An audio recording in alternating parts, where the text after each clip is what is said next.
Et bonjour à tous et toutes, ici Raphaël, j'espère que vous vous portez bien, j'espère que vous allez bien. L'Olympique lyonnais a enfin gagné le football. Qu'est-ce que ça fait plaisir. Oh, en plus, moi, je lance et je ne suis même pas sur la bonne page, j'en suis navré, mais aujourd'hui, on est là pour parler de l'Olympique lyonnais et de ce 4-0 face à Reims. Alors un 4-0 que je trouve assez flatteur tout de même, face à une équipe extrêmement faible, il faut quand même se le dire et pas le cacher parce que c'est quand même extrêmement faible en face. Pour une fois, j'étais pas au stade et bizarrement, c'est la deuxième fois de la saison que j'y vais pas parce que je suis pas en hyper très grande forme en ce moment. Mais je ne suis pas allé à Nice, c'était 4-1, aujourd'hui c'est 4-0. J'ai un peu l'impression d'être le chat noir de ce stade. Mais bon, on peut le voir de toute manière. Aujourd'hui, ils n'ont pas existé. Reims n'a pas existé. Ils ont eu quelques ballons, je trouve, intéressants. Mais dans l'ensemble, ils ont eu zéro grande chance. Ils ont tiré, hein, quand même, mais pas assez correctement. Alors, pour vous dire la vérité, j'ai pas pu voir la première mi-temps. Donc, j'ai regardé que la seconde, mais la première, du coup, je me suis fait un avis. J'ai demandé à quelques personnes, et puis j'ai regardé un peu les avis sur Twitter. Pour la première me semblait extrêmement faible, mais pas faible comme d'habitude. C'est-à-dire que j'avais quand même l'impression, lorsque les gens disaient qu'il y avait par partie que ça allait mieux, et je vais confirmer en seconde mi-temps, par partie ça allait mieux, mais que c'était quand même très sans mouvement, que c'était très insipide, un peu sans saveur. En fait, ça on peut le corroborer en seconde mi-temps, sur certains moments, même avant qu'on se réveille, vers la 70e, où vraiment là, on a un peu carburé, c'était vraiment plus tranquille. La 60e, mais avant ça, c'est vrai que par moment, bah, je voyais beaucoup même après, hein, beaucoup en fait de non-mouvement, et puis beaucoup de mouvements qui n'étaient pas donnés. Beaucoup de ballons que par exemple, tu peux te dire, vas-y, il faut donner, vas-y, il faut tirer, et en fait, on le fait pas. Alors, est-ce que c'est par un manque de confiance? Est-ce que c'est par un manque juste de physique, de technique, de QI-foot? Je pense qu'il y a un peu un mélange de tout ça, et puis ça dépend des joueurs. Aujourd'hui, je trouve que foncièrement, personne n'a fait un mauvais match, un match voilà, pas bon, parce que le score est flatteur et parce que du coup, l'équipe a pu être un peu mieux quand même en seconde mi-temps. Mais pour moi, il y a vraiment toujours ce problème d'animation, en fait, d'animer, d'appel, de course, pour créer des espaces, pour voilà, bah, voilà, tu fais une course pour ton coéquipier, en fait, pour avoir des espaces, pour construire ensuite même, par exemple, avec bah, des jeux à 3, des jeux en triangle, voilà, du jeu positionnel, etc.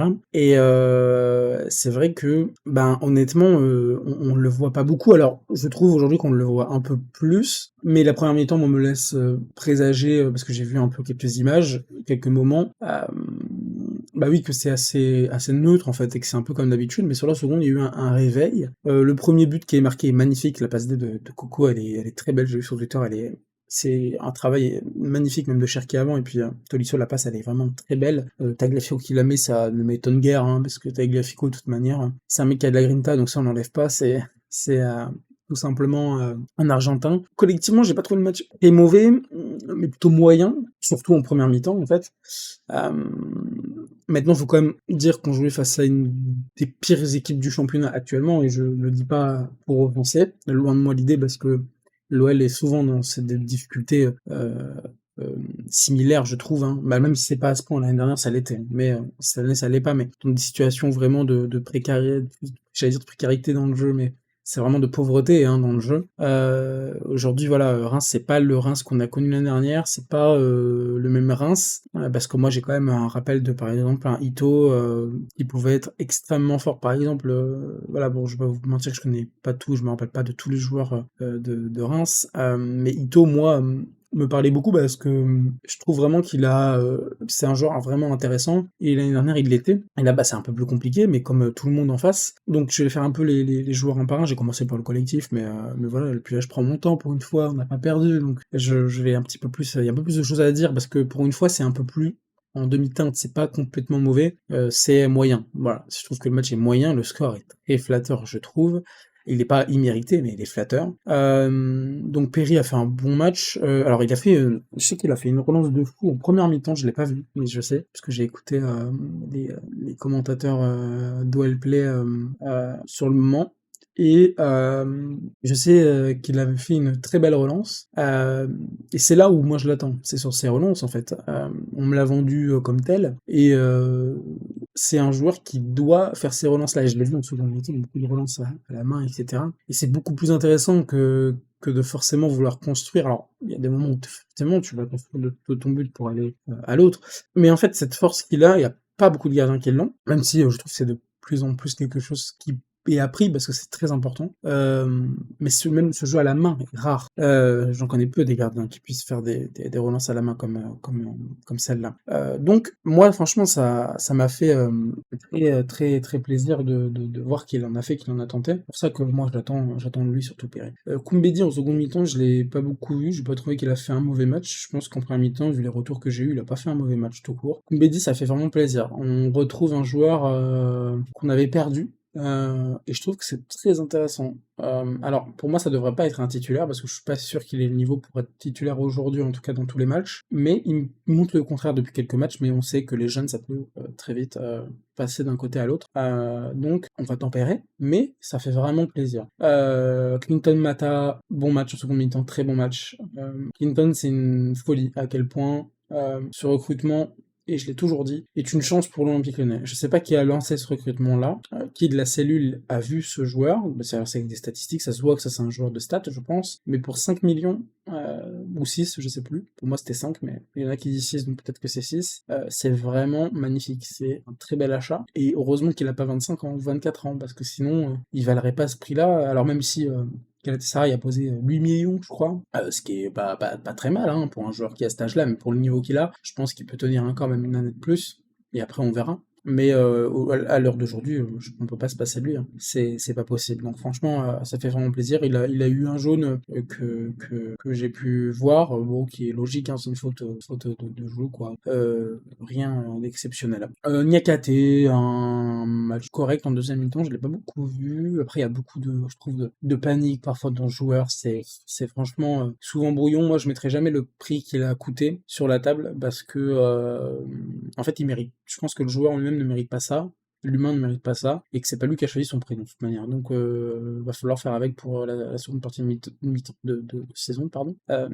Mais oui, l'année prochaine, il faudra forcément, je pense, trouver quelqu'un d'un petit peu plus bon, parce que Mata aujourd'hui, c'est comme notre meilleur défenseur, ce qui est pas normal quand t'as Nekate à côté. Donc voilà. Tagliafico qui a fait un excellent match, son premier but et le cri qu'il fait, ça montre, je pense, toute la tâche qu'il a au sport de haut niveau, la tâche qu'il a au fait de gagner, la tâche qu'il a au fait de performer. Je pense que vraiment, c'est vraiment voilà la grinta, c'est un Argentin et je pense que tu parlais d'une prolongation il y a déjà 6 mois de ça. L'été dernier, pour moi, c'est toujours important. Alors, je pense il re-signera pas dans tous les cas. Je pense qu'il peut peut-être signer si on a une Europa League ou une Champions League, peut-être d'un an ou deux. Mais voilà, je pense que ça va être compliqué, mais ça serait bien de voir. Ensuite, Tesman Matic, honnêtement, je vais avoir du mal à les noter parce que je pense qu'en seconde mi-temps, c'était un petit peu plus favorable à la performance pour la globalité de l'équipe. Mais Tesman, je sais qu'en première mi-temps, au début, j'ai vu pas mal de tweets de gens dire que c'était un peu bof, et puis ça s'est amélioré, puis je sais qu'il a fait des frappes de loin. Donc désolé, hein, aujourd'hui c'est un débrief un petit peu à demi-teinte, mais je voulais quand même le faire parce que c'est une victoire et que là, ça mérite un petit peu de parler, même que la seconde mi-temps, c'est pas grave, parce qu'il y a un peu plus de nuances à apporter. Donc oui, Tesman et Matic, je trouve, ont fait un bon match, même Matic a fait un très bon match comparé à Tesman. Matic, ça m'impressionne à quel point ce joueur-là, on a eu de la chance qu'il n'y a pas eu d'école pour ses enfants à Rennes, parce que honnêtement, c'est extrêmement fort, même à son âge, même si ça régresse, évidemment.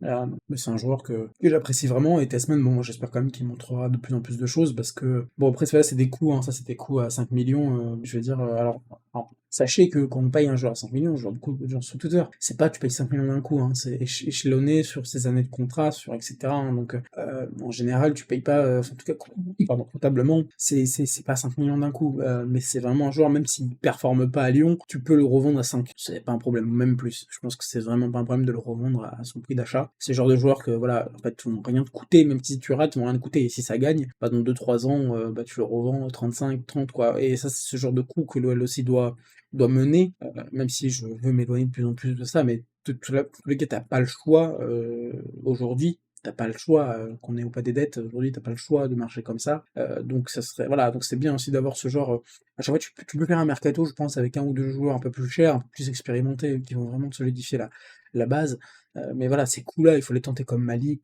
comme Tessman ou même comme Orban, hein, qui pour moi était un coup intelligent. On voit qu'en Bundesliga, il est pas mauvais, donc je pense que voilà, ça fait partie de ces coups-là entre 5 et 15 millions. 15 millions, c'est un peu plus compliqué parce que tu faut revenir sur tes frais et du coup c'est un peu plus complexe. Mais ces coups à 5 même 10 millions, vous voyez, c'est bien, c'est des bons coups. En général, il y a beaucoup de clubs qui marchent comme ça, même Lens, hein, quand ils revendent à Manchester City 50 patates, Casanov qu'ils avaient acheté, je crois, même pas 1 million. Enfin, je sais même plus. Vous voyez, c'est des coups, je trouve très importants économiquement et sportivement. En fait, après, de là à le vendre en plein hiver, ça c'est un autre choix sportif. Et je parlerai pas pour les Lensois, mais vous avez compris dans l'idée. Vraiment, je trouve ces genres de coups très intelligents.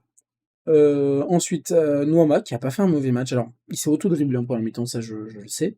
Et je sais que c'est un mec quand même qui a un QI football limité. Je pense que ça, malheureusement, on va pas pouvoir y faire grand-chose. Mais c'est un joueur qui a de la percussion, qui a tenté un beau tir, que j'ai vu un beau tir en première mi-temps. Tant pis, ça passe à côté, mais c'est bien. C'est un des seuls joueurs qui tente à se prendre des tirs. Alors, le problème, c'est qu'ils sont la même chose. On revient à l'intérieur et on tire.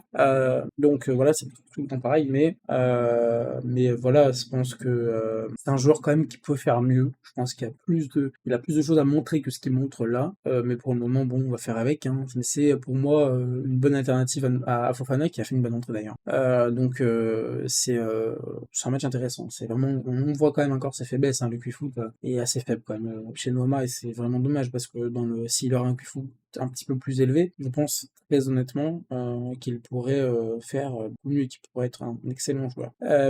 Ensuite, on va parler de Georges, que j'ai trouvé pas bon, même s'il a son but à la fin, hein, c'est un cadeau d'Almada et Cherki. Voilà, Miko, il a du mal à Lyon, il a des coups d'éclat qui sont beaux, c'est un buteur, c'est un finisseur, ça c'est une certitude, hein. La finition est là, mais j'ai du mal avec Georges, j'ai du mal à me projeter en fait, parce que je me dis l'année prochaine ça va être lui qui devoir assumer logiquement la place de titulaire, ou peut-être que quelqu'un va venir, c'est sûr, mais va devoir assumer cette place. Et aujourd'hui, je préfère avoir Lacazette que Georges sur le terrain. Même si Lacazette ne marque pas, pardon, j'ai du mal à parler. Lacazette en jeu est pour moi 3 fois plus utile que Georges, à des moments. En seconde mi-temps, Georges était beaucoup plus intéressant, je trouve, mais c'est pas assez pour me dire, waouh, là il faut vraiment que Lacazette soit sur le bon à tout prix.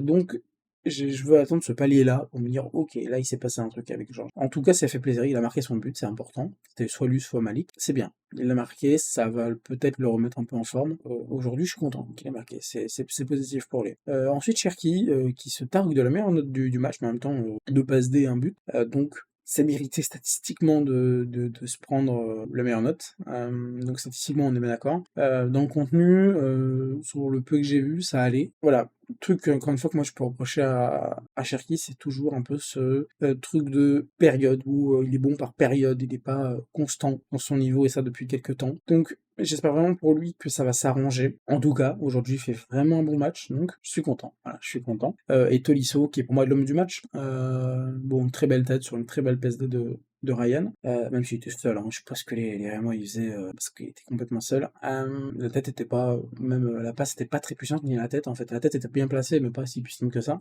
Mais Tolisso aujourd'hui c'est un indispensable. Moi, je suis honnête, je n'ai jamais enterré Tolisso. J'ai eu des doutes, mais je n'ai jamais enterré ce joueur. À ma connaissance, je me rappelle pas de me dire putain c'est fini quoi. Tolisso faut le vendre à tout prix. Je me suis toujours dit, parce on a toujours, si vous suivez d'autres influenceurs qui eux ont des infos un peu des fois, faut faire attention avec ça d'ailleurs, hein, mais qui avaient des infos assez intéressantes sur lui. Il y avait beaucoup de gens qui disaient la même chose, donc c'était vrai, mais après il avait un coach personnel, même quand il est venu à Lyon, on le savait, il avait un coach personnel, il y avait des gens avec lui en fait, pour le remettre, pour le retaper. Et aujourd'hui, Bissot, c'est vraiment bien, c'est bien, de chez bien, il faut qu'il reste à Lyon, il faut pas qu'il parte, alors il a un gros salaire. Mais moi je me dis que cet été, il y aura beaucoup de gros salaires qui partent. À la Gazette, t'as sûrement Tagliafico, t'auras Cherki, tu vas vendre aussi. Donc pour moi, et là t'as déjà du salaire qui est parti, pour moi, faut vraiment le garder. Pour moi, si, à ce niveau-là, il n'y a pas de problème d'être bien en salaire. À ce niveau-là, j'ai pas de problème. Et franchement, j'ai toujours loué la résilience de cet homme, et je pense que ça montre à quel point rien n'est jamais fini, vraiment. Donc bravo à lui, incroyable. Voilà, tout ce que j'avais à dire sur les individus. Maintenant, je vais parler vite fait du carton rouge, ça me tenait à cœur, parce que en Ligue 1, il y a les mêmes fautes qui sont faites, parfois plus hautes sur la jambe, et il n'y a pas rouge, il y a des jaunes. Et aujourd'hui, à rouge, pour moi. Alors, je sais que c'est pas que la Ligue 1, c'est même en Espagne, on l'a vu avec Kylian Mbappé par exemple, qui s'est vraiment pris une très très grosse faute, et le mec a eu un jaune, le mec qui a fait faute. C'est un truc global. Les gars, ils ont un arbitrage peut-être même pire que le nôtre, hein, je jure. Hein.